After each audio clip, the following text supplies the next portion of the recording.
grabar nuestro seminario. Voy a quitar la pantalla. Eh, no, el que fija la pantalla es Juan José, ¿no? Entonces fija la Sí, pantalla ahí y ahí ya la están viendo. ahí te estamos viendo. Perfecto. Entonces, bueno, buenas tardes a todos.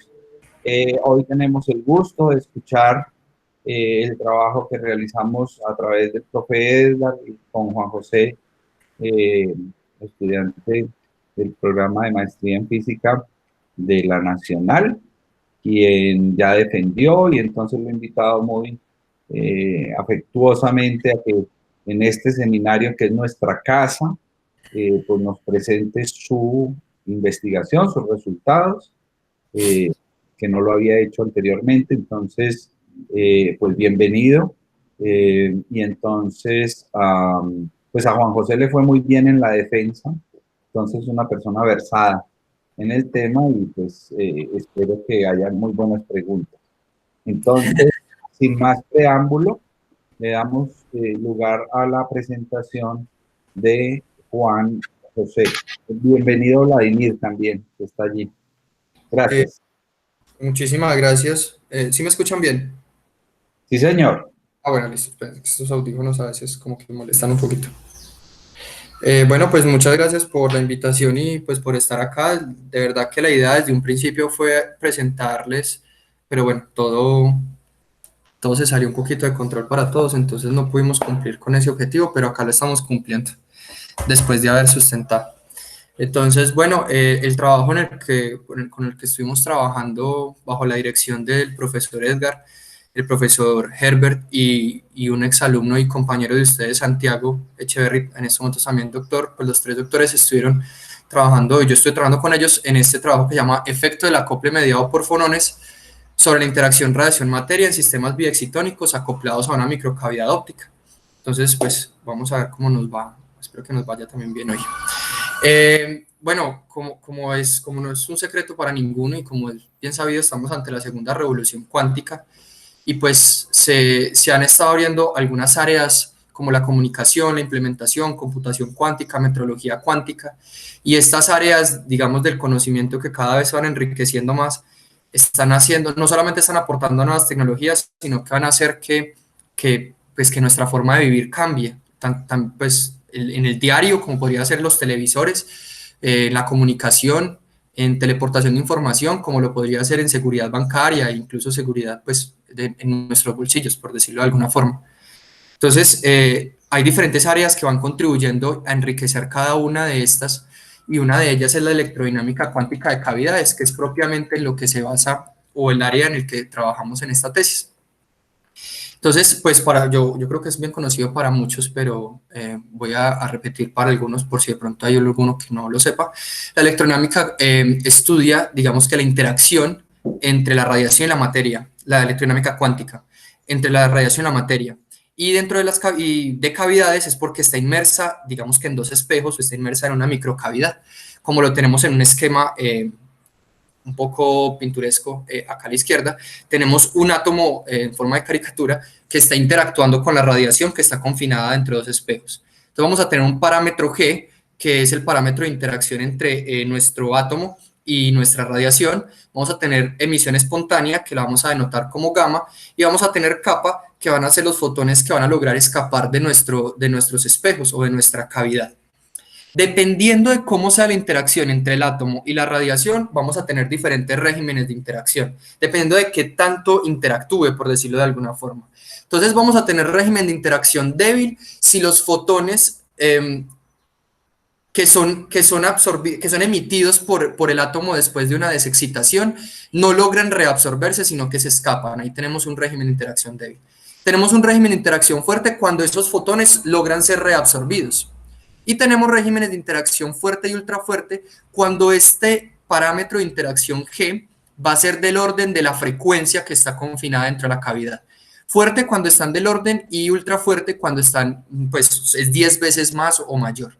En este trabajo nos vamos a centrar un poco en el régimen de interacción débil y en el régimen de interacción fuerte, donde podemos ver, donde es conocido, por ejemplo, el doblete de Rabi, en el régimen de interacción fuerte. Tenemos acá una desigualdad que nos muestra, digamos, en términos de los parámetros, relacionando los parámetros, cuando tenemos un régimen de interacción fuerte, para no verlo solamente desde un punto de vista fenomenológico, sino que tenemos que cuando la resta de kappa, o la diferencia más bien entre kappa y gamma, dividido 2, o el valor medio entre ellos, es menor que el parámetro de interacción G. Esta área como tal tiene diferentes, digamos que aplicaciones que son como una aplicación directa y que esas aplicaciones después van a llevar a unas aplicaciones un poco más tangibles, por decirlo de alguna forma, para el mundo cotidiano, pero las aplicaciones que esta tiene que estar como bajo cuerda serían fuentes de un solo fotón, que son bien utilizadas, por ejemplo, para el Bayesian sampling. Tenemos fuentes de emisión coherente, tenemos compuertas lógicas cuánticas como las que vemos acá, y tenemos un poquito también que afectan o que influyen en la aplicación, por ejemplo, de los televisores que están teniendo nuevas tecnologías como los QLED y los OLED. Entonces, esa es como la aplicación más tangible que podríamos ver directamente de este tipo de sistemas.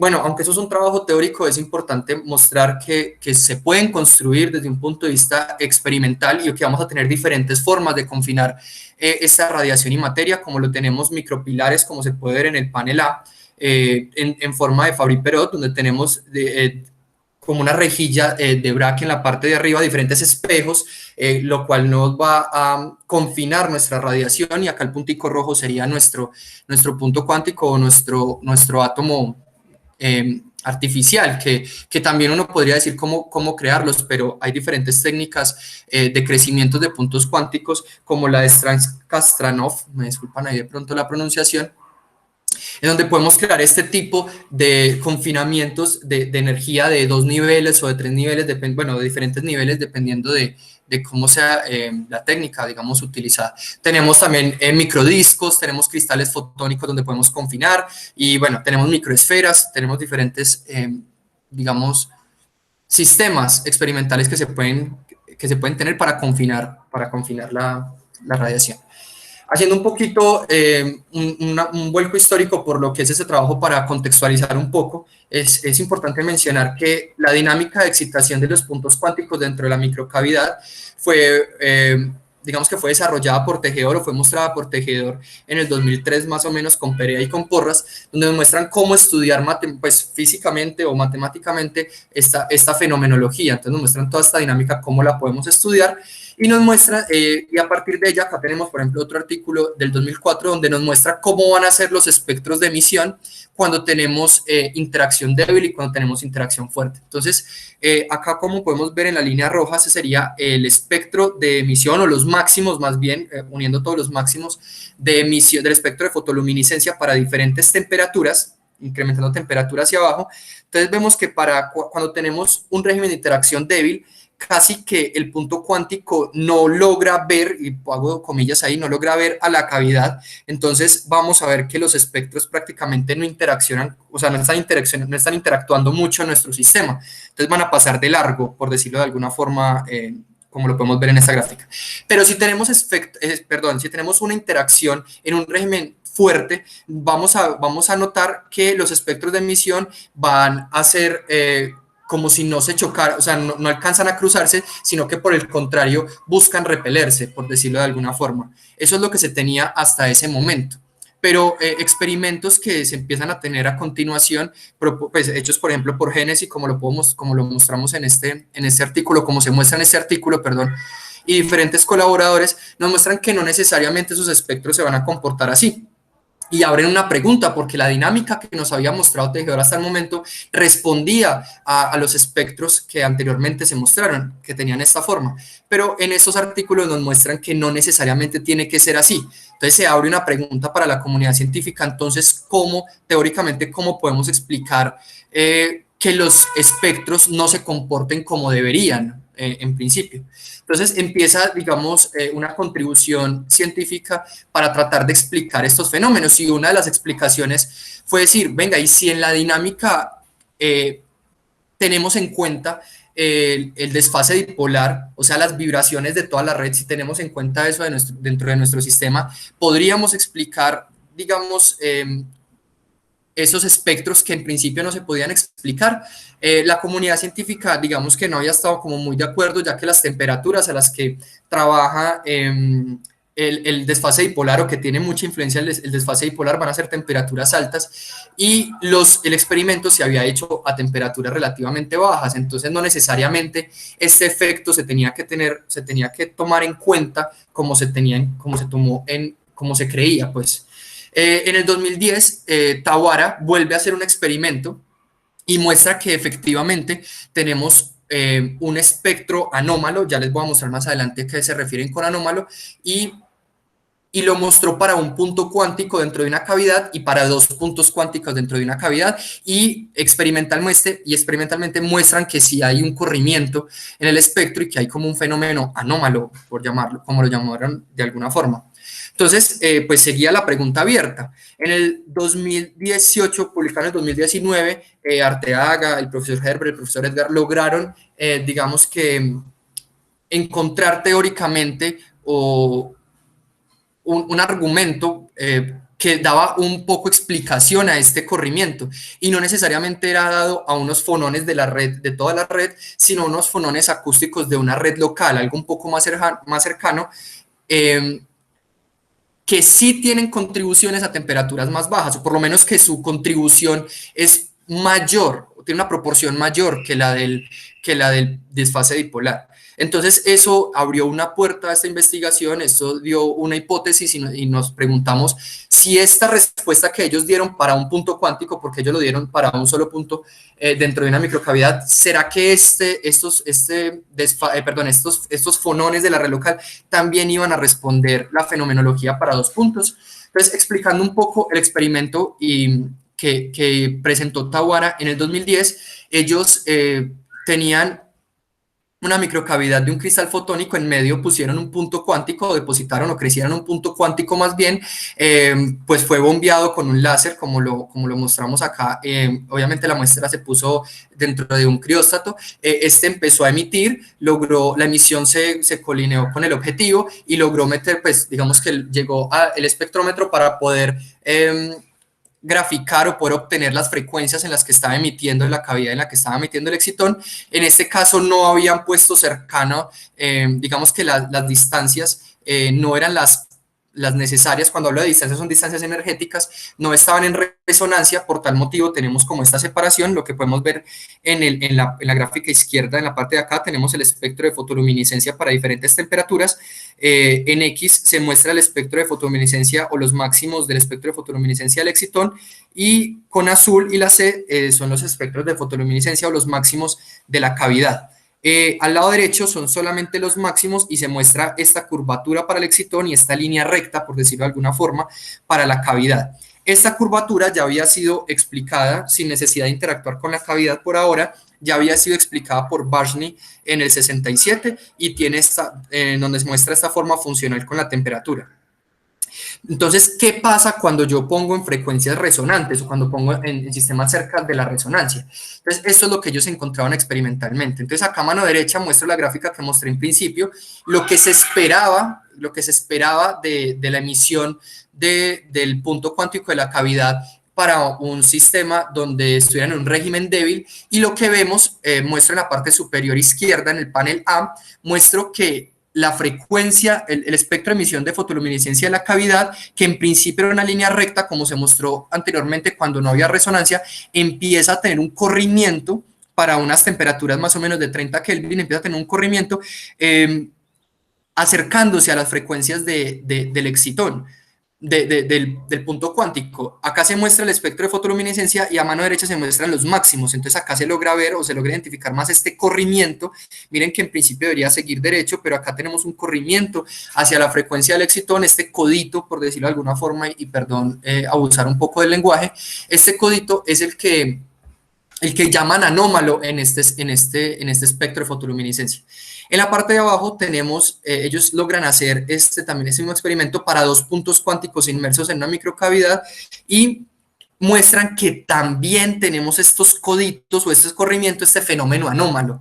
Entonces, esa es la pregunta que se tiene en la comunidad, o que se tenía en el 2010. ¿Qué es lo que hace? ¿Cuál es el fenómeno? ¿Qué es lo que está pasando detrás de este corrimiento en el espectro? ¿Quién puede explicar este corrimiento? Entonces, Arteaga y compañía y los profesores estuvieron trabajando en eso y pues acá vuelvo y muestro el corrimiento para un solo punto cuántico dentro de una microcavidad, el corrimiento que mostré anteriormente. En la parte experimental está al lado izquierdo y en la parte derecha tenemos la contribución o la explicación o el resultado teórico a partir de utilizar los fonones de la red local. Entonces lo que podemos ver es que si se utilizan o si se tienen en cuenta, si se consideran dentro de la dinámica del sistema, estos fonones vamos a poder obtener este corrimiento espectral. Entonces, eso fue publicado, eso lo publicaron ellos en el 2019 y eso fue lo que nos sirvió a nosotros o lo que nos permitió tener una hipótesis para saber si estos fonones podrían responder a algo que no se había contestado. Y es esto, saber si realmente los fonones podrían dar explicación a este corrimiento cuando tenemos un sistema no con un solo punto cuántico, sino con dos puntos cuánticos inmersos en una microcavidad. Entonces esa es nuestra pregunta fundamental, si los fonones dan respuesta a eso. Para saber si los fonones dan respuesta a eso, pues entonces voy a hacer un poco la aclaración del sistema que tenemos. Tenemos una microcavidad óptica, dentro de la microcavidad tenemos dos puntos cuánticos, cada uno de ellos está interactuando con la radiación, por eso tenemos G1 y G2, cada uno de ellos tiene emisión espontánea, por eso tenemos gamma 1 y gamma 2, y tenemos pérdidas, digamos, de o pueden lograr escapar algunos fotones de la microcavidad, por eso tenemos kappa, omega X va a ser la frecuencia de excitación de cada uno de nuestros puntos. Arriba tenemos nuestra ecuación maestra, la cual nos va a hablar de la dinámica de nuestro sistema. La primera parte tenemos el hamiltoniano, donde h barra es igual a 1, y digamos que en los otros términos tenemos términos disipativos. Acá tenemos la parte de kappa, que serían los fotones que logran escapar de nuestra cavidad. Tenemos acá las contribuciones de ambas emisiones espontáneas, tenemos el bombeo para que haya dinámica, tenemos las contribuciones fonónicas, y acá muestro, digamos, explícitamente nuestro hamiltoniano, que si tuviéramos un solo punto cuántico sería un hamiltoniano tipo James Cummings, pero como tenemos dos puntos cuánticos sería un hamiltoniano, utilizamos, digamos, que lo que nos presentó Tabins Cummings, hablándonos del hamiltoniano que nos describe un sistema de dos puntos cuánticos dentro de una microcavidad.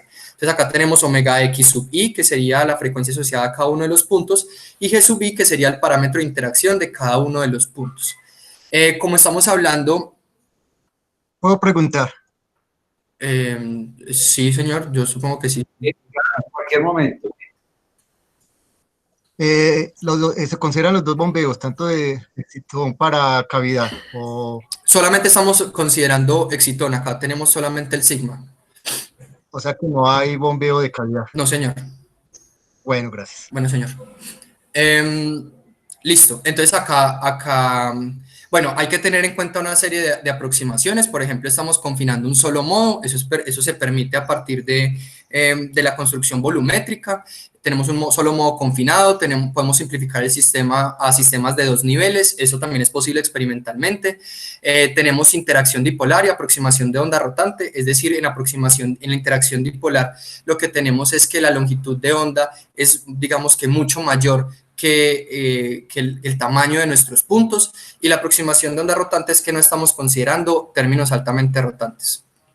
Uno de nuestros primeros resultados, nuestro primer resultado era el que evidentemente, pues el que estábamos esperando y ver si utilizando los fonones podríamos dar explicación teórica al resultado experimental que había mostrado Tawara en el 2010. Entonces voy a explicar, bueno, hay que hacer una aclaración importante, que es lo que tenemos acá. Nosotros estamos considerando una forma funcional de los fonones en forma de S, como la estoy mostrando acá. Es decir, para muy bajas temperaturas tenemos muy poca contribución. A medida que va aumentando la temperatura, empieza a aumentar la contribución fonónica hasta un punto de saturación, donde ya la temperatura es tan alta que no vamos a tener únicamente o que tenemos un máximo de contribución de fonones de la red local, y después vamos a tener contribución pues ya no de las redes locales, sino ya de toda nuestra red. Entonces, como son temperaturas bajas, esa es la forma que nosotros tenemos una forma sigmoidea, si no estoy mal, así se le conoce. ¿Qué quiere decir P teta prima, T T prima? ¿Qué es eso? ¿Qué función es eso? Bueno, los parámetros P teta prima, A, B, son parámetros que en estos momentos se le asocian a interacciones de muchos cuerpos. Pues nosotros realmente nosotros asumimos esos términos porque no tenemos experimentalmente cómo obtenerlos por ahora. Sí, pero ¿qué quieren decir físicamente? Independiente del asunto de que uno no los pueda conocer, el modelo está diciendo que eso es una forma del bombeo a cero temperatura, ¿o qué cosa es eso? O sea, ¿qué quiere decir P teta prima? ¿Por qué se llama P teta prima?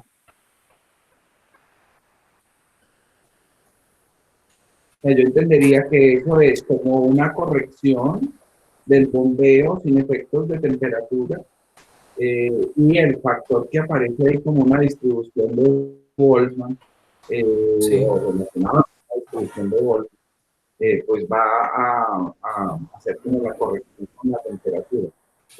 O sea, eso parece como un un bombeo a una Sí. temperatura que llamas T prima. Y cuando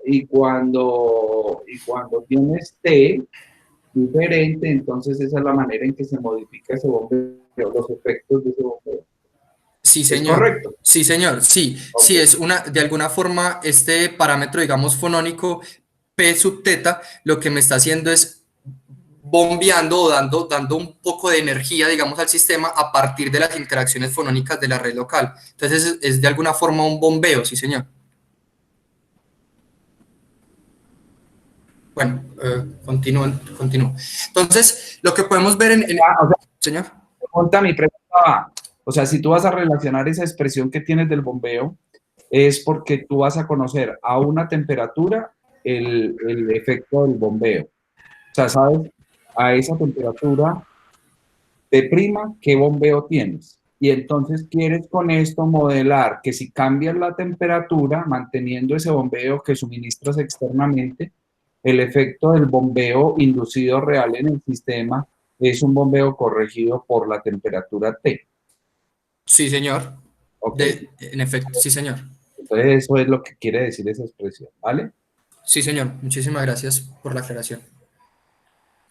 Vale, entonces lo que tenemos, digamos que siguiendo un poco las directrices o siguiendo un poco el panorama como nos mostró Tawara, la lógica incluso, bueno, las gráficas que nos mostró Tawara, nosotros mostramos en el panel A, estamos mostrando los espectros de fotoluminiscencia para diferentes temperaturas.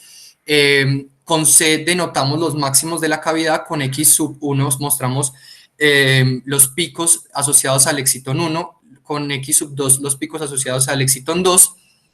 En el panel B mostramos solamente los máximos de los espectros de fotoluminiscencia para diferentes temperaturas.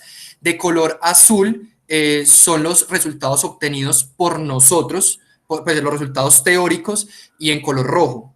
Entonces, en color azul tenemos, y como círculos completos, tenemos los resultados teóricos, y como aros grises y aros verdes tenemos los resultados experimentales reportados por Tawara. Los extrajimos, digamos, directamente del artículo de ellos y logramos ver que pues realmente consideramos de que es una muy buena aproximación teórica a la fenomenología. Entonces, evidentemente estamos observando cómo se presenta este corrimiento a partir de considerar, digamos, esta corrección al bombeo para diferentes temperaturas asociados a la red local, pues como los fonones acústicos asociados a la red local. Eso es en la parte superior, en el panel A y en el panel B. En el panel C estamos mostrando otra vez los espectros de fotoluminiscencia, lo mismo para la cavidad, los dos excitones. En el panel D los máximos, y acá únicamente estamos considerando el desfase dipolar. No estamos considerando los fonones de la red local. Entonces lo que vemos es que el desfase dipolar no muestra el corrimiento o la fenomenología anómala que se había reportado, pues que se reportó por Tawara en el 2010. Por tal motivo nosotros consideramos de que evidentemente pues son los fonones los que están dando respuesta, utilizando esta forma funcional, dan respuesta a esta fenomenología. La pregunta no para, pues la tesis no para acá, digamos, o la inquietud no para acá, ya que pues realmente cuál es el papel que están jugando los fonones en este corrimiento espectral. Entonces, en el artículo reportado por Arteaga y compañía, nos dan, digamos, una explicación y es cómo este fenómeno es la manifestación de una transición de fase dinámica en el sistema. Entonces, de una nos tenemos que hacer la pregunta si hay una transición de fase dinámica en nuestro sistema, en el sistema de dos puntos cuánticos, y si es debida también a los fonones, y si esa transición es la que da respuesta a esta fenomenología anómala. Entonces, antes pues, de continuar, es importante hacer, digamos, una pequeña aclaración de lo que es una transición de fase cuántica. Entonces, una transición de fase cuántica será un cambio abrupto en los estados de nuestro sistema generado por un parámetro diferente a la temperatura. Nuestros estados cambiaron abruptamente. Particularmente si tenemos una transición de fase dinámica, que es la que nos mencionan anteriormente, se dice que una transición de fase dinámica es cuando este cambio en los estados del sistema no se da de manera inmediata, sino que se da sistemáticamente, es decir, cambio en los estados del sistema generado por un rango finito de un parámetro diferente a la temperatura. Empieza en un valor de este parámetro y el cambio se va dando paulatinamente hasta un valor finito donde termina de reestructurarse en todos mis estados.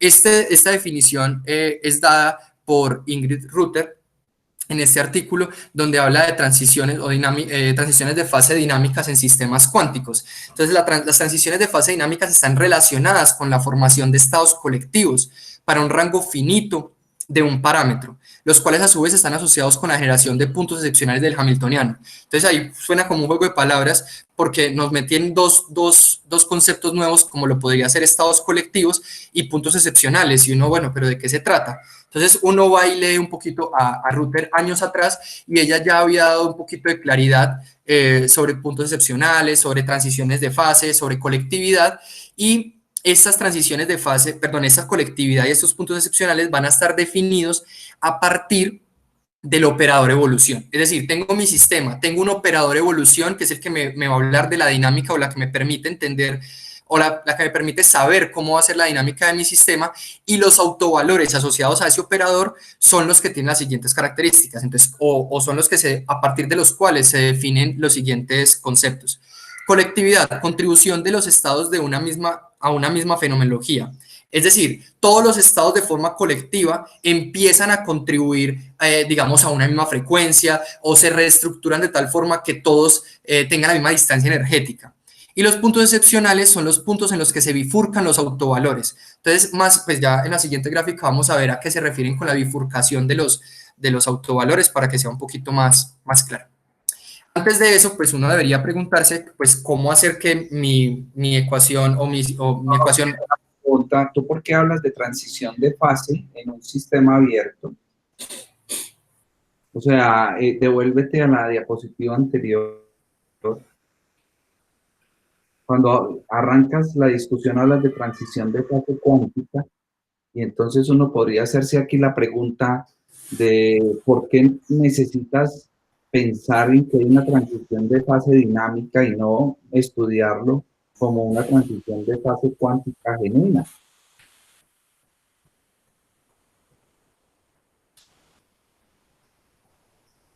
O sea, si está la herramienta de la transición de fase cuántica, ¿por qué metes el concepto de transición de fase dinámica?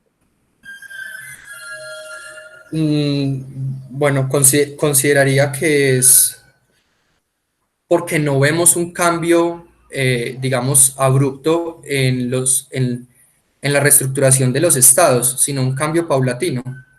Pero los sistemas tipo DIC, por ejemplo, o sistemas tipo Davis-Cummings, tienen transiciones de fase reportadas. Entonces no entiendo cuál es el argumento.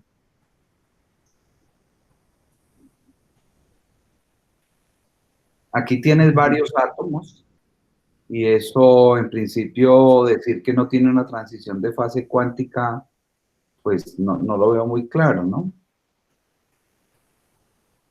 No, profe, no sé. Pues la cosa está en que tú quieres estudiar el problema abierto, ¿no? Sí, O sea, señor. tú las transiciones de fase solamente operan de manera genuina y rigurosa cuando el sistema es cerrado, pero cuando el sistema es abierto, tú en realidad no Claro. tienes una teoría que te lleve a describir las, entre comillas, transiciones cuánticas. Entonces, el criterio de una transición de fase dinámica te da otra forma de prever cómo son las cosas, dando cuenta de qué pasa estructuralmente en la topología de los estados. Y por eso todos estos conceptos que tú estás mencionando de puntos selectividad, de excepcionales y comportamientos colectivos, porque una característica que tiene la transición de fase cuántica, la genuina, es que tú tienes la posibilidad de longitudes de coherencia infinita, o sea que en principio estás garantizando que el sistema como un todo pasa a la estructura de esos estados.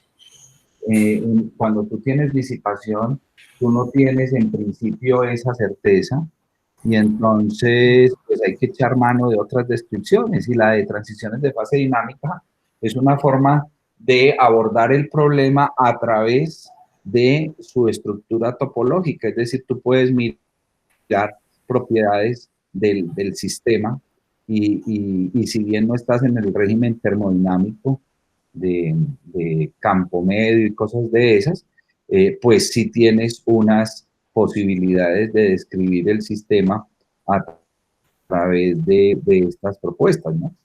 Sí, señor. Sí, ahí hay una cosa que es crucial, ¿no?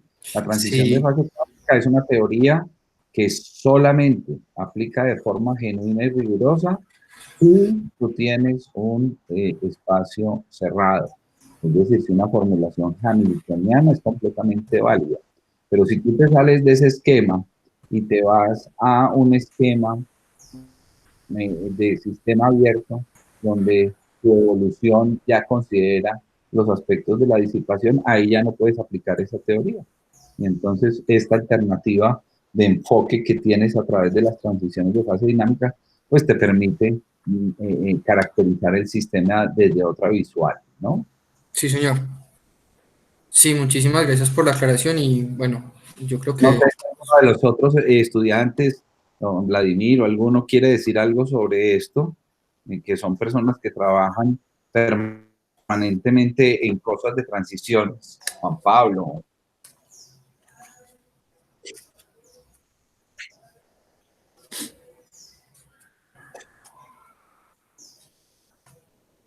Bueno, veo que no tienen preguntas o comentarios, entonces continúo. listo, bueno, señor. Bueno, como mencionábamos, de alguna forma necesitamos un operador evolución para poder, a partir de los autovalores de dicho operador, tener en cuenta los puntos excepcionales o identificar si hay colectividad para poder saber si hay una transición de fase dinámica o no. Pues para ello Torres en el 2014 nos muestra un esquema, digamos, de cómo podríamos de alguna forma, y qué pena uso del lenguaje, factorizar, digamos, nuestra ecuación maestra de tal forma que me quede un operador que me describa la evolución de mi sistema y que se nos convierta a nosotros en un problema de autovalores, como lo tenemos en este caso. Eh, a esto hay que hacer una aproximación y es que no podríamos considerar, pues no podemos considerar bombeo y que pues como consecuencia nuestra variedad de excitación se va a conservar. Tenemos una conservación de la variedad de excitación donde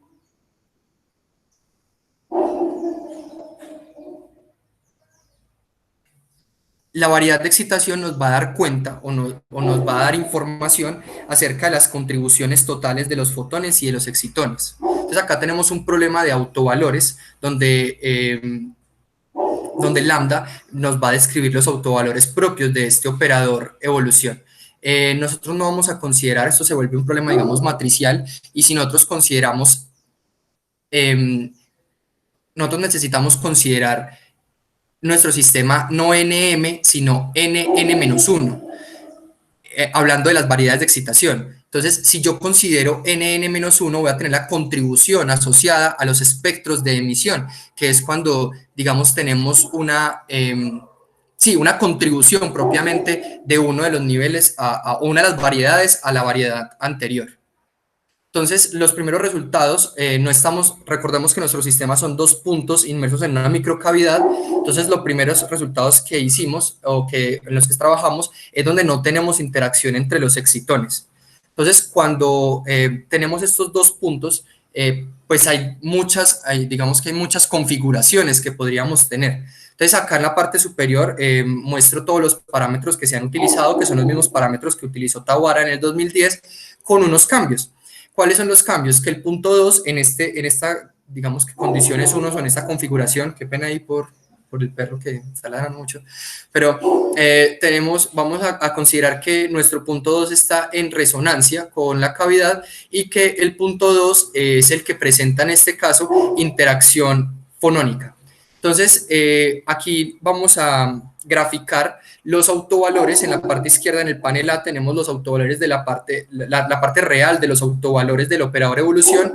En el panel B tenemos la parte imaginaria de los autovalores para diferentes parámetros de gamma teta. Es importante recalcar que nosotros acá lo que estamos graficando son las diferentes variedades de excitación, o sea, las contribuciones que tenemos, tanto de los fotones como de los excitones. Entonces, la variedad de excitación, la roja hace referencia a la segunda variedad de excitación, la azul hace referencia a la tercera variedad de excitación, y así sucesivamente. Las grises van a ser, pues, variedades superiores. Todo el código de colores es igual para todas las gráficas para que tratemos de tener como el mismo sentido.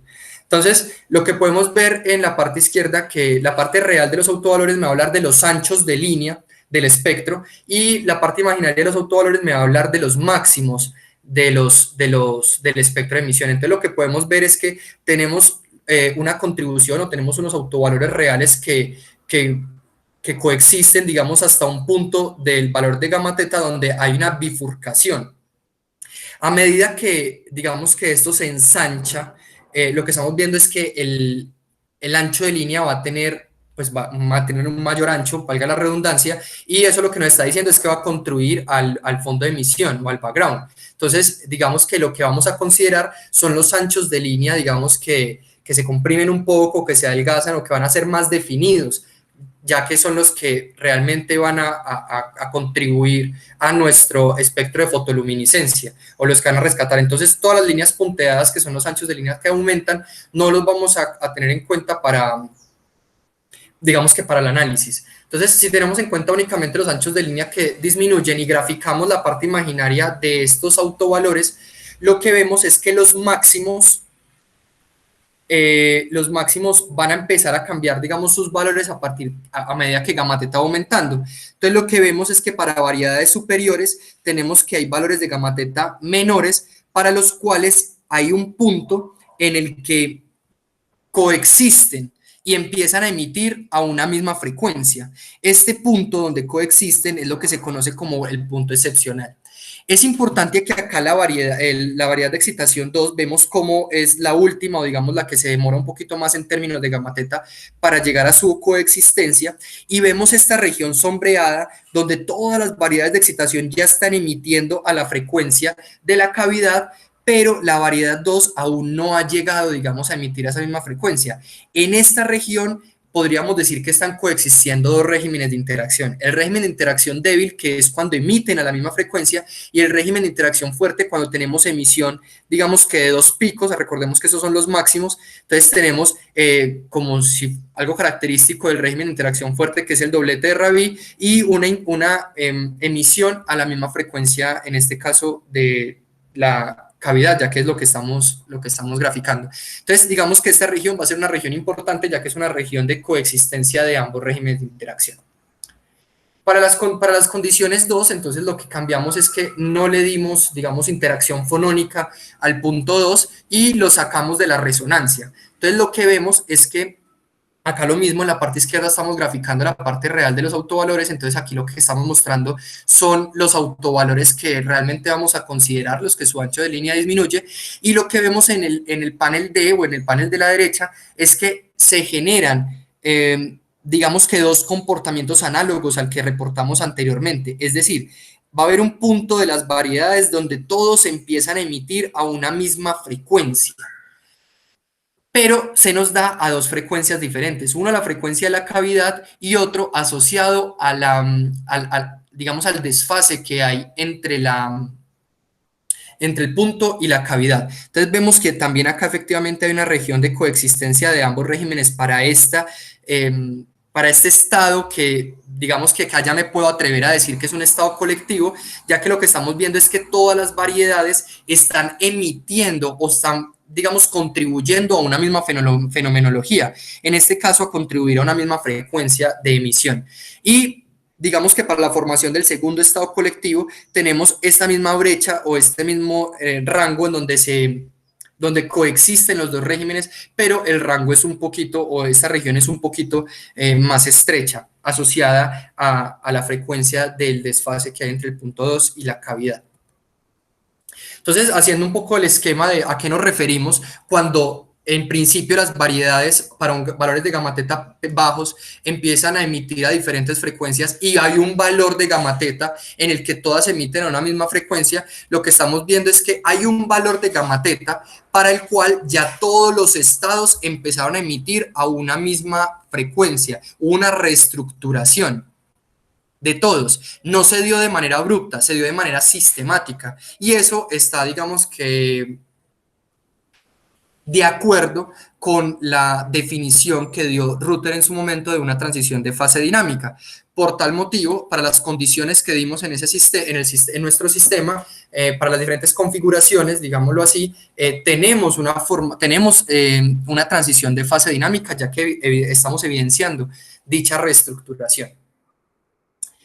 Después nosotros pensamos que podría existir interacciones entre los excitones, no que sean aislados, sino que entre ellos también estén interactuando energéticamente, y entonces pensamos en considerar interacción tipo Foster e interacción tipo Ising, como lo mostramos, entonces nuestro hamiltoniano se va a ver, digamos, alterado.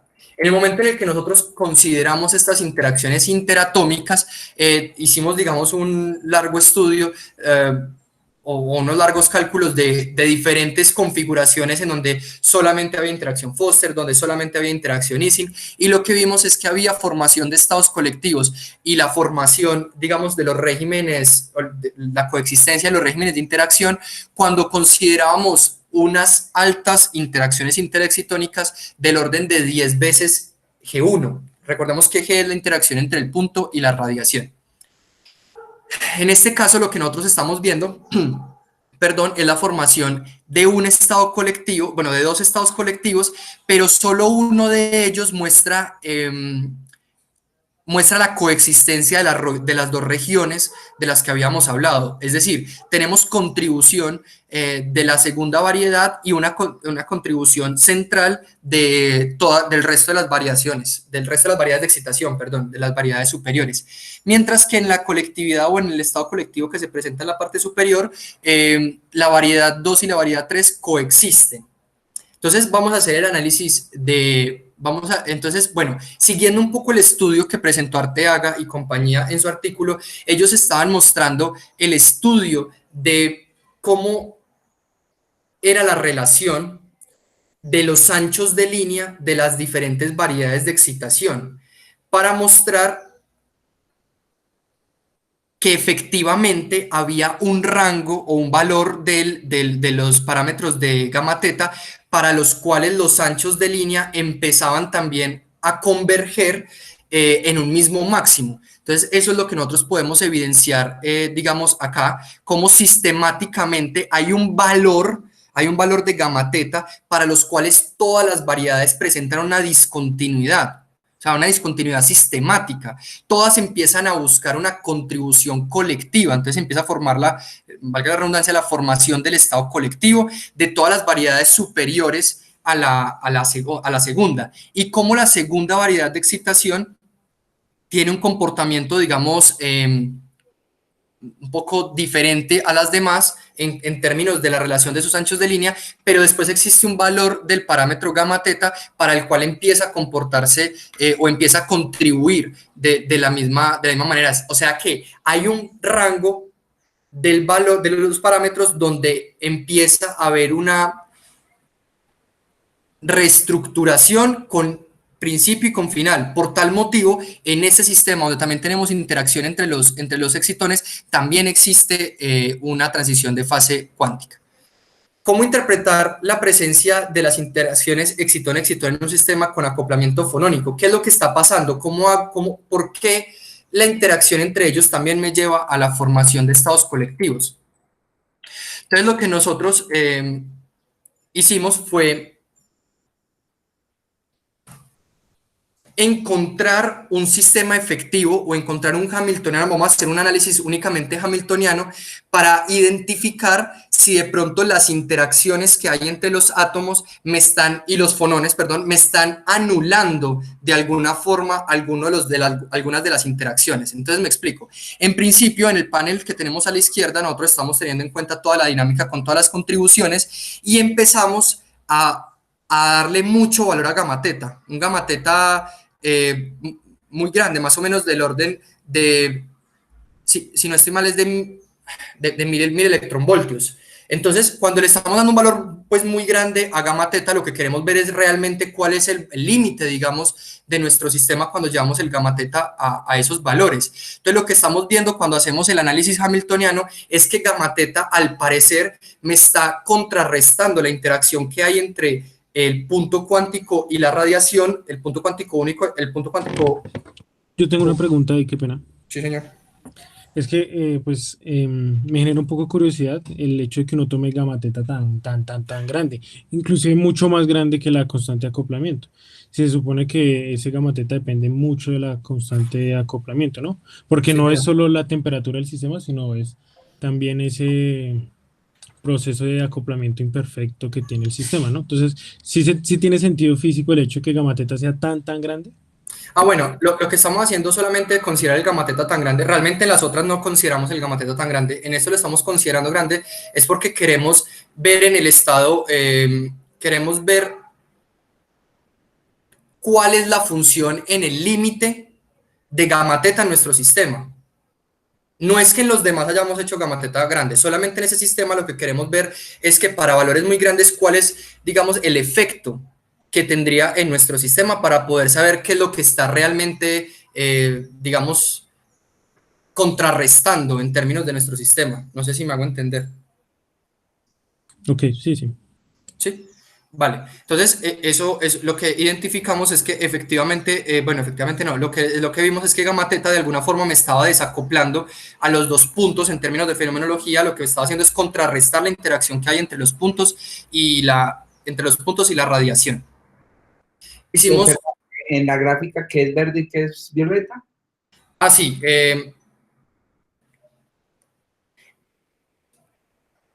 en la gráfica verde tenemos, en la gráfica violeta lo que tenemos es la relación de dispersión únicamente considerando el hamiltoniano, pero la línea punteada verde es el análisis de todos los autovalores de nuestro operador evolución para un valor de gamma teta muy alto.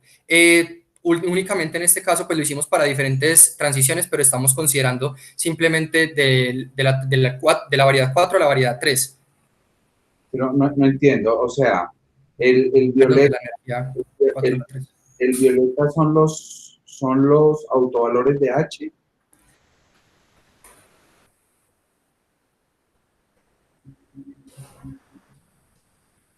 Juan, el violeta son los autovalores de H. Sí, señor. Y coinciden con los... Coinciden, sí, señor. ¿Y eso por qué? ¿Por qué coinciden con las frecuencias de transición? Mm, pero tu pregunta es como qué efecto está teniendo gamma teta para que lleguen a eso. No, que me expliques por qué eso coincide, porque las líneas son las mismas. O sea, ¿por qué razón las frecuencias de transición coinciden con H? Sobre todo entendiendo que las interacciones radiación-materia las estás anulando. O es que coincide es... No entiendo por qué coincide. Sí, señor, listo. Yo, sí, lo que tiene razón, yo creo que me faltó hacer claridad en eso, a ver si de pronto entendí. Pareciera que es que coincide con el hamiltoniano desnudo, ¿o qué? Sí, señor. No porque tiene tunneling. Ah, tiene el túnel en J, ¿no? Sí. Sí, tiene, Entonces no puede coincidir con el hamiltoniano desnudo. pero está coincidiendo no con el hamiltoniano completo, sino cuando yo quito la interacción G1, G2 y Foster. Eso, pero te queda el tunneling, entonces no es el hamiltoniano desnudo. O sea, esas líneas no corresponden a las del hamiltoniano desnudo. No entiendo qué es lo que estás mostrando ahí. Sí, bueno, nosotros estuvimos buscando, digamos, diferentes configuraciones en un hamiltoniano para ver cuál hamiltoniano es el que corresponde para nuestro sistema cuando tenemos valores de gamma teta muy alto. Entonces nos dimos cuenta que correspondían o que las líneas, pues digamos que eran iguales en ese sentido de las transiciones cuando considerábamos un hamiltoniano sin interacción de un... No, pero escúchame, ¿cuáles transiciones?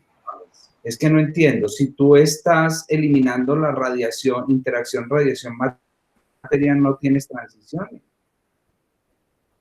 O sea, lo que te produce las transiciones son precisamente las interacciones radiación-materia.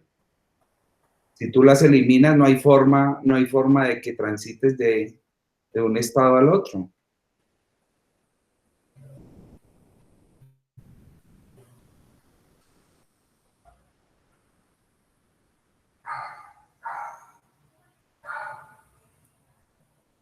¿Entiendes lo que te digo? Sí, señor.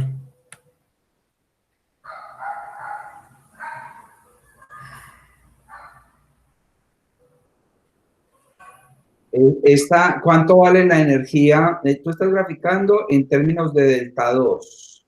Delta 2 es ¿qué diferencia? La diferencia entre el segundo punto con la cavidad, la energía del segundo punto, la energía de transición del segundo punto con la cavidad. Punto con la cavidad. Sí, señor. Entonces, quiere decir que las líneas de inclinación que estás mirando ahí son líneas de inclinación entre la cavidad desnuda y el punto 2 desnudo. Y el punto 1, ¿qué efecto está teniendo? ¿Cuál es el efecto del punto 1? Es un poco extraño, porque tienes tres cosas. Entonces, no tiene mucho sentido graficar la dependencia con dos, ¿no? O sea, ¿cuál es el efecto que tiene el punto 1?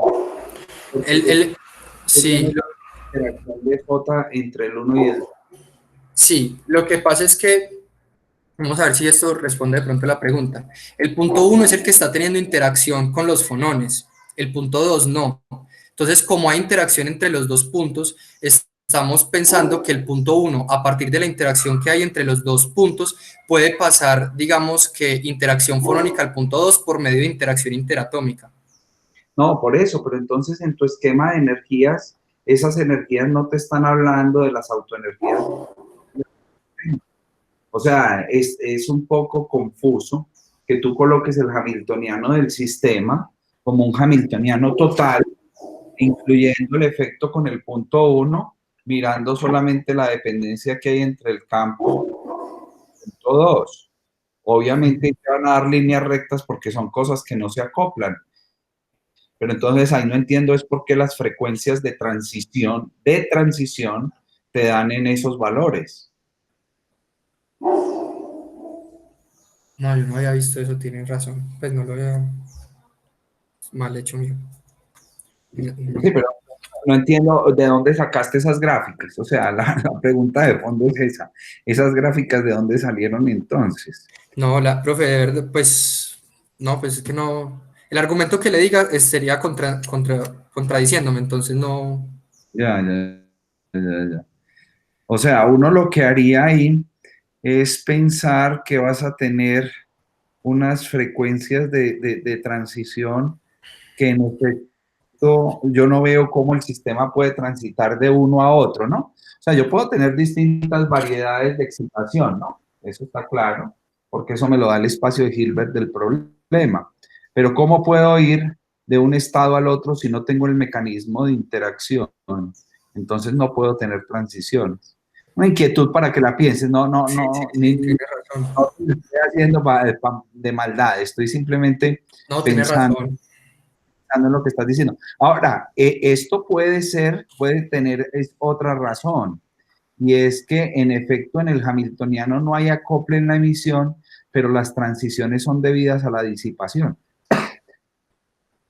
O sea, tú no tienes acople hamiltoniano, pero sí puedes tener un acople, habría que mirarlo si la disipación es capaz de acoplarte, ¿no?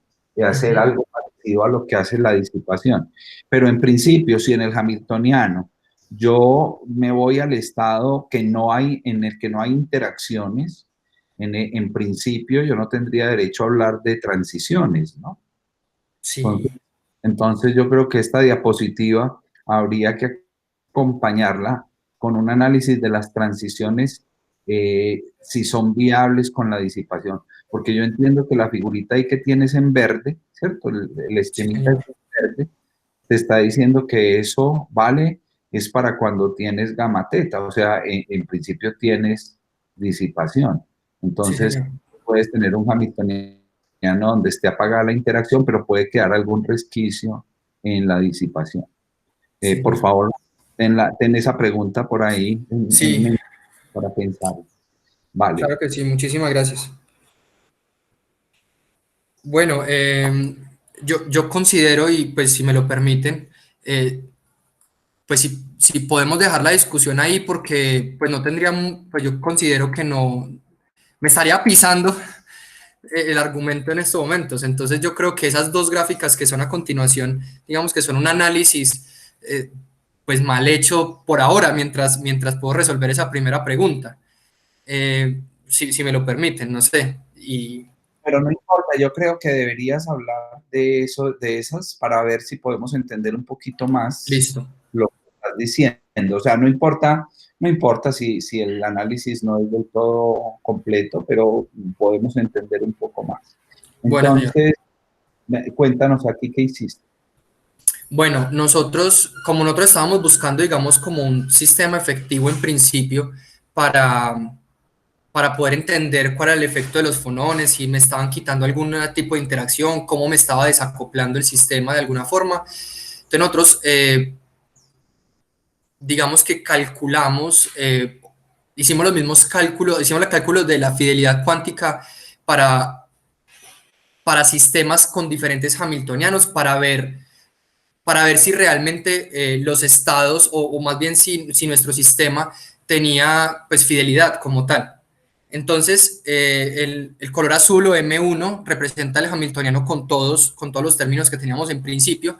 El color rojo es el hamiltoniano sin la interacción tipo Foster. El amarillo es el hamiltoniano sin la interacción tipo Ising. Y el verde es el hamiltoniano sin la interacción Foster e Ising. Y lo que estábamos comparando era con el hamiltoniano que en principio creíamos pues, que era el de nuestro sistema como tal, pues el del sistema efectivo. Entonces hicimos la fidelidad entre ambos y nos dimos cuenta que, primero, que a medida que gamma teta va aumentando, todas las fidelidades aumentan, pero la que es más considerable es que para gamma tetas muy altos, entre el sistema M1 y MI, y M2 y MI, que son los que tenemos, digamos, acá en la parte azul y rojo, son los que presentan mayor fidelidad. Preferiblemente, Perdona, sí, una pregunta para entender. sí señor. Uno no deja fidelidad a un operador. Entonces, Mm, esas afirmaciones no las entiendo. O bueno, sí. sea, perdón, yo le saco fidelidad a estados. Sí, Entonces, señor. ¿cuál es el estado que estás comparando y bajo qué condiciones? nosotros hacemos la fidelidad de la matriz densidad, ¿cierto? ¿Sí? ¿Para cuál estado? Para ¿La matriz de densidad de qué estado cuántico? sí, cuando T es muy grande, para el estado estacionario. Para el estado estacionario, evolucionando con qué dinámica el operador densidad.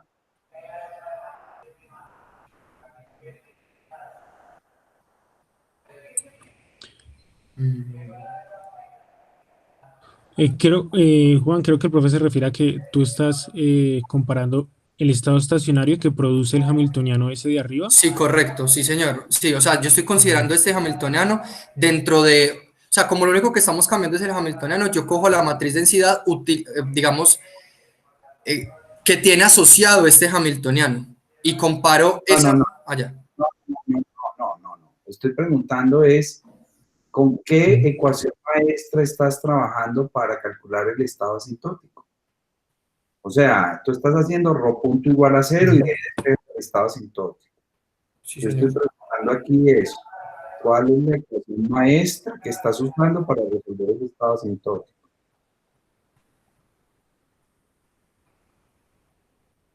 Porque te hago la pregunta por la siguiente razón. Si tú estás pensando solo en los hamiltonianos, ese sistema no tiene punto fijo. O sea que en principio yo no puedo comparar las matrices de densidad tan directamente. Ese es el punto.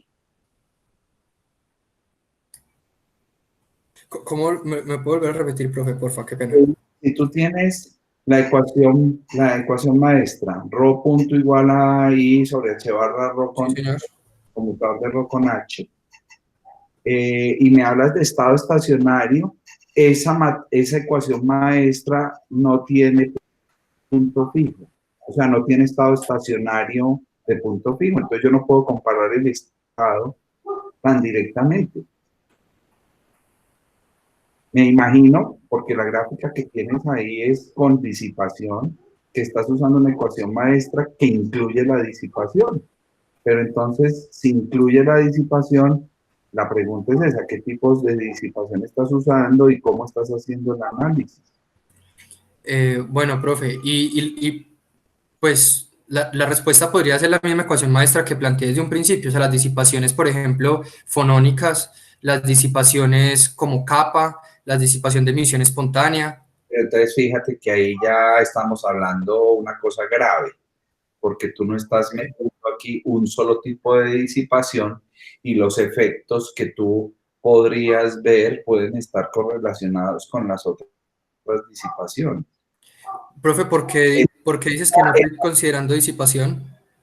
¿Cómo dices, perdón? Perdón, por qué dices que no estoy considerando disipación? Te hice una pregunta primero y Ah, es, ya. te hice una pregunta, ¿cuál es la ecuación maestra que estás usando? Te dije, estás usando ρ punto igual a I sobre H barra ρ con H, me dijiste que sí. Esa ecuación, cuando me dices que sí, no tiene disipación. Ok, Y, entonces la respuesta estuvo mal. perdóname, termino la idea. Y estás mostrando una gráfica donde solamente tienes H's. Entonces, lo primero que uno pensaría es que esto es una evolución hamiltoniana. Pero claro, la gráfica que tienes tiene en el eje X gamma. O sea, en efecto, tienes disipaciones. Sí, señor. Entonces, aquí no estás hablando de qué disipaciones tienes. Me acabas de decir que tienes todo. Tienes P, tienes kappa, tienes gamma. Y entonces, si eso es así, es peor todavía, porque estás metiendo varios mecanismos de disipación y lo que puedes estar mirando en términos de la fidelidad tendría que ver también con los otros mecanismos de disipación. ¿Me hago entender? O sea, esta gráfica no está obviando información que es importante para comprender cuánto es el valor de kappa, cuánto es el valor de P, cómo es la comparación entre este gamma y este kappa y ese P, ¿cierto? Cómo son los valores relativos entre ellos, cómo son los valores relativos, por ejemplo, con las constantes de interacción, son más grandes, más chiquitos. O sea, esta es una gráfica que realmente no dice mucho, porque depende de muchísimos otros parámetros. Claro. ¿Ok? Sí, bueno, a ver si de pronto me hundo más o sumerjo un poquito. A ver, la ecuación maestra que estamos utilizando es la ecuación maestra completa como se tenía en principio. Lo único que estamos cambiando es la parte hamiltoniana. Todos tienen las mismas disipaciones y, perdón, me devuelvo un poco. Y digamos que los valores, Pero Juanito, sí, lo que señor. estás diciendo ahí no es cierto. Vuelve a la gráfica. Tú aquí estás cambiando gamma, estás cambiando la disipación. O sea, Ajá. estás cambiando de hamiltoniano y estás cambiando la disipación. O sea, no es cierto que solamente estás cambiando el hamiltoniano. Ok, sí, señor. Pero cambio gamma igual para todos los sistemas, no importa. Sí, Pues pero el problema es que tuviste que escoger un kappa y un p y tú no sabes cómo depende de kappa y p este comportamiento. claro, ahí solo estoy considerando una disipación. Con las otras fijas. Por eso te digo que estás Ya. escondiendo información importante para entender, porque aquí tendría que decirse, vea, yo esta gráfica la estoy haciendo con kappa en tal valor, con p en tal valor, y si observo que hay algún cambio en ese comportamiento en función de esos parámetros que fijo, pues obviamente eso está mostrando lo restrictivo que es el análisis que estás mostrando, ¿no? Ujú. O sea, mi pregunta es, tú podrías tratar de sacar una conclusión de decir, vea, para gamas grandes, la roja punteada se parece al azul, pero si tú cambias el kappa y el p, puede ser que eso Puede no, cambiar totalmente. exactamente, puede ser que eso no sea verdad. O sea, que esa no es una buena conclusión. O sea, tiene sentido hacer este tipo de análisis si yo pudiera hacer otras gráficas con diferentes capas, diferentes gamas y ver que sea consistente, que Con para el diferentes. está sacando aquí, pero muy probablemente va a no ser concluyente, porque obviamente cuando tú mueves la relación entre kappa y p, sobre todo con las constantes de interacción en el hamiltoniano, tú pasas de acoples fuertes a acoples débiles. Claro, Y entonces eso es un comportamiento totalmente distinto del sistema. Entonces, pues es interesante el enfoque, pero digamos, corto, para sacar una conclusión falta muchísimo trabajo, ¿no? se queda corto, sí, señor. Sí. Vale, ¿y qué más tienes? Bueno, y pues nosotros sabíamos cuando ya, digamos que para complementar y ver si era cierto lo que habíamos considerado a partir, o la conclusión que teníamos a partir de la fidelidad, creíamos que era suficiente con la tomografía, digamos que para complementar la fidelidad que habíamos hecho y evidenciar que los estados que estaban siendo afectados eran los mismos en cada uno de las configuraciones que teníamos. Ajá. Que yo creo que pues también puede quedarse corto si no hicimos el análisis anterior. Y lo otro es, volvemos al punto, gamma teta igual a milielectronvoltios, eso es un electronvoltio. Ujú. La, ener la energía típica de un excitón es de un electronvoltio. Si tú pones un gamma de 1000 milielectronvoltios, estás reventando ese sistema. O sea, en principio le estás dando una energía que puede llevar ese excitón a un estado ya no ligado.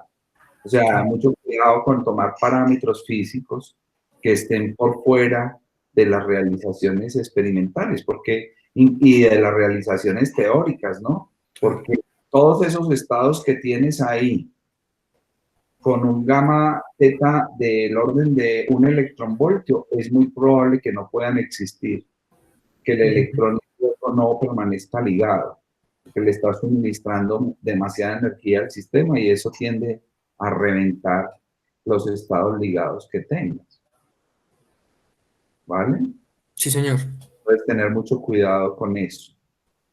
Muchas Oh, gracias. Sí, señor. muy bien, muy bien. O sea, lo que mostraste es que hay una explicación en el caso biexitónico de igual manera para la coalescencia, para que haya un estado colectivo, eso es muy interesante.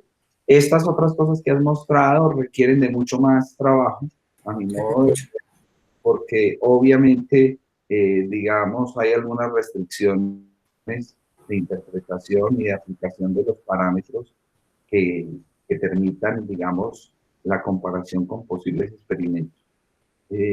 Pero está muy bien, o sea, yo creo que ahí tienes unas ideas que puedes seguir trabajando y sobre las cuales se pueden seguir haciendo cosas. No sé si hay preguntas de la audiencia. ¿Hay alguna pregunta de la audiencia? Yo, Herbert, Juan Pablo, Vladimir, Juan Sebastián. yo quiero, Yo no tengo preguntas. Ya, Juan Manuel, Diva, dime.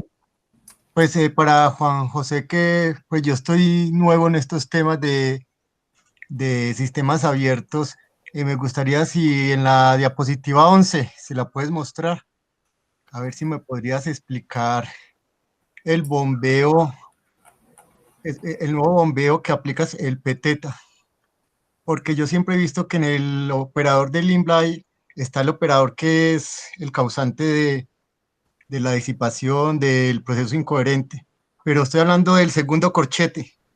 Sí, señor. ¿Tú me puedes explicar ese bombeo, en qué consiste? Porque veo que el operador del Limblay se aplica, si alcanzo a ver, es A sigma más. Sigma daga, sí, señor. Adaga, Sigma daga. adaga sigma. Entonces, a ver si me puedes explicar brevemente en qué consiste ese bombeo. Ah, daga sigma, el que es P sub teta. Ese bombeo sí que es el nuevo para mí, pues no he visto Ok. ese bombeo. Digamos que, bueno, estos son los dos parámetros fonónicos, gamma y P sub teta, y digamos que uno, ahí me está hablando de la excitación de un excitón, valga la redundancia, por la absorción de un fotón. Pero bueno, yo entiendo el bombeo de cavidad, el bombeo de citón, pero ¿cómo es ese bombeo? Si me lo puedes explicar así. Claro, digamos que ese bombeo es el que estamos considerando, digamos, en esta diapositiva como en esa parte funcional debida a las vibraciones locales de la red. Entonces, bueno, yo acá no tengo el esquemita, o sí, no me acuerdo. Bueno, no tengo el esquemita donde muestra, digamos que como nuestro sistema es un sistema que no está completamente en resonancia, es decir, que vamos a tener unas diferencias de energía, está cerca de la resonancia, pero no necesariamente está en la resonancia únicamente, sino que se está moviendo alrededor de la resonancia, van a haber diferencias energéticas entre la energía absorbida de un fotón y la energía de transición de un electrón. Entonces, digamos que esas diferencias energéticas de alguna forma se van a evidenciar como fonones, tanto emitidos como absorbidos. Entonces, estos parámetros que estoy poniendo acá en estos corchetes hacen alusión a esa dinámica que está fuera de la resonancia. No sé si con eso respondo tu pregunta. Creo, Juan Manuel, ¿te llamas? Sí, sí, sí. Sí, algo bueno. Sí, lo que pasa es que fuera de la resonancia es que la energía, digamos que la frecuencia de la cavidad está un poco por encima o un poco por debajo de la energía de la transición del electrón de mi punto cuántico. Entonces, si yo tengo un poco más de energía, digamos que esa energía residual, por decirlo de alguna forma, va a ser emitida a mis fonones, a mi red local, o por el contrario, de mi red local a mi sistema. Sí, yo quiero Yo, complementar una cosita ahí, y es que la teoría de bombeos y de emisiones espontáneas o emisiones de cualquier tipo disipativas por ecuación maestra, corresponde a una teoría más general que se llama la teoría de Krauss. Entonces, en la teoría de Krauss uno tiene operadores que corresponden a la familia de disipaciones, como el que tiene escrito ahí Juan José como DO igual a esa cosa que él tiene allí escrita 2 veces O, Rho o Daga menos, etcétera. Ese operador escrito de esa manera, si yo escribo el operador O como un operador de aniquilación, es un proceso de emisión. Si yo escribo O como un operador de creación, es un proceso de bombeo. Bombeo de cavidad. No, de bombeo, y depende de la forma que tenga o Ujú. es el proceso que vas a bombear o que vas a disipar. Entonces, en este caso, tu O es un operador definido como A sigma, lo que quiere decir es que estás bombeándole al sistema una cuasipartícula. Y esa cuasipartícula es una cuasipartícula fruto de la correlación que hay al momento de crear un fotón y aniquilar un excitón. Entonces, en un proceso donde automáticamente haya creación de fotón y aniquilación de excitón, yo tengo una emisión correlacionada. Entonces, ese tipo de bombeo y de emisión, que son los procesos gamma y los procesos P, me hablan de la posibilidad de bombear ese tipo de correlaciones al sistema o de emitirlas de una manera incoherente. ¿Ok? Gracias, Herbert. Ahora sí me quedó un poquito más claro, gracias. Ok. Ahí para como en complementar mi entendimiento en la gráfica que presenta, no faltaría un diagrama donde sería como gamma teta I, que se le inyectará ahí como al sistema. Sí, digamos que no, pues uno podría ponerlo, digamos, cerca en la red local, ¿cierto? Como por acá, pero pues sí, sí, se podría hacer, sí, si uno lo diseña bonito y que no quede saturado, se podría de alguna forma hacer una red, y yo creo que acá tratamos de alguna forma, espérate, te muestro un diagramita un poco más, acá tratamos de esquematizar lo que significaría la red y cómo esta red podría influir en nuestro sistema, pero pues, no lo hicimos porque podría verse un poquito saturado, pero tienes Sí, razón. lo que pregunta Camila, entiendo, es que si faltan procesos ahí en tu grafiquito de los espejos. Y la realidad es que sí. Por ejemplo, Sí, los procesos P no están metidos ahí, ¿no? Los O bombeos. sea, ahí pusiste los gamma teta 2, gamma teta 1, que faltó el teta. O mejor dicho, todo lo que tenga teta faltó ahí. O sea, claro, sí. los procesos fonónicos no están ahí en el modelito y sí están en la ecuación maestra. Entonces, es una cosa que realmente quedó faltando en tu gráfico, ¿no? Sí, señor. Digamos que eso se discutió en su momento de si lo ponía o no, y digamos que la decisión colectiva, pues con las personas que lo discutí, fue que no lo pusiera. Incluso vimos en algunos artículos donde también consideraban estas tasas y no se ponían, pero sí fuimos conscientes de eso y yo creo que si tuviera mejor, pero se No, podría poner. perdón, Juan José, si tú vas a Señor. poner un hamiltoniano, tienes que poner la gráfica de ese hamiltoniano, sin cuentos. O sea, yo no, si voy a poner una ecuación maestra, tengo que poner los procesos de esa ecuación maestra. Sí, señor. Sí, Ese, no, listo, ya queda eso claro. ese es 50, o sea, si tú vas a poner una gráfica ilustrando los procesos que vas a tener en cuenta en tu sistema, tienen que ser los procesos, sobre todo porque es que aquí estás haciendo una selección de procesos bastante sesgada. No estás poniendo, por ejemplo, el bombeo a los puntos. O sea, si pones la emisión espontánea y no pones el bombeo. O sea, no hay argumento para preferir la emisión espontánea por encima del bombeo. O dame un argumento. Y luego tampoco pones los fonónicos, ¿no? Entonces, pues creo que la gráfica sí está bastante insuficiente frente a la ecuación maestra que tienes. Bueno, pero bueno, esos son comentarios que puedes mejorar de tu presentación, pero bueno, ahí está el trabajo que se realizó con Juan José. Yo le agradezco muchísimo a Juan José por la deferencia con nosotros, de compartirnos este seminario. Los invito muy fraternalmente a nuestro seminario dentro de 8 días. Juan Pablo, ¿nos recuerdas quién presenta en 8 días? En 8 días presenta Marlon Steinbeck. Marlon Steinbeck Domínguez. Él va a presentarnos la preparación que él tiene para su defensa de tesis de maestría. Entonces yo les pido el favor muy encarecido de que participemos activamente y le hagamos bastantes preguntas de tal manera que le sirva de retroalimentación para su presentación. ¿Ok?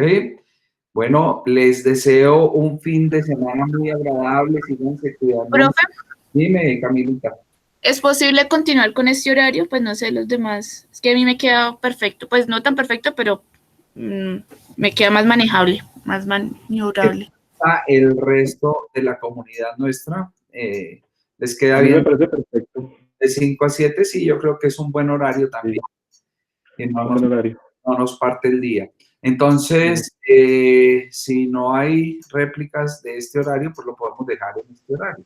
Sí, supongo. El silencio de aprobatorio hoy.